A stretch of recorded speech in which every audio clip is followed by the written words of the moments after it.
भाजप खासदार अनिल बोंडे यांच्याकडून खालच्या पातळीवरील टीका।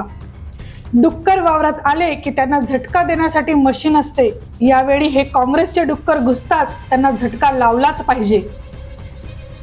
डुक्कर वावरात आले की त्यांना झटका देण्यासाठी मशीन असते।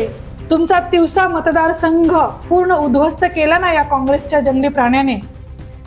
आता या तिवसा मतदारसंघामध्ये होणाऱ्या लोकसभा आणि विधानसभेच्या निवडणुकांमध्ये हे काँग्रेसचे डुक्कर घुसताच त्यांना झटका लावलाच पाहिजे, असं वादग्रस्त विधान भाजप खासदार अनिल बोंडे यांनी केलंय।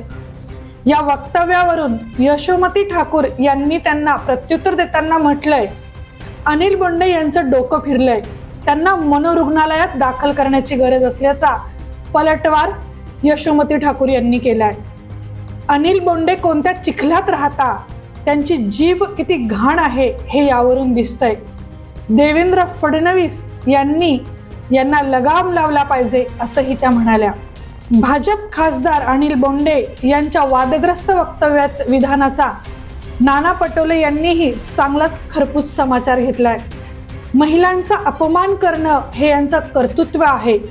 हे कसले भक्त, हे तर नकली रामभक्त आहेत। एका महिलेबद्दल काय वक्तव्य करावं हे जर भाजप खासदाराला कळत नसेल, भाजपाच्या मंत्र्यांना कळत नसेल, तर याच्यापेक्षा दुर्दैवी काय असू शकतं, अशी कडकडीत टीका नाना पटोले यांनी केली आहे। या अगोदरही अशी वादग्रस्त विधाने भाजप खासदार अनिल बोंडे यांच्याकडनं झालेली आहेत। राष्ट्रात मोदी, महाराष्ट्रात शिंदे, अशा प्रकारे शिंदेंवर देखील अनिल बोंडे यांनी टीका केली होती।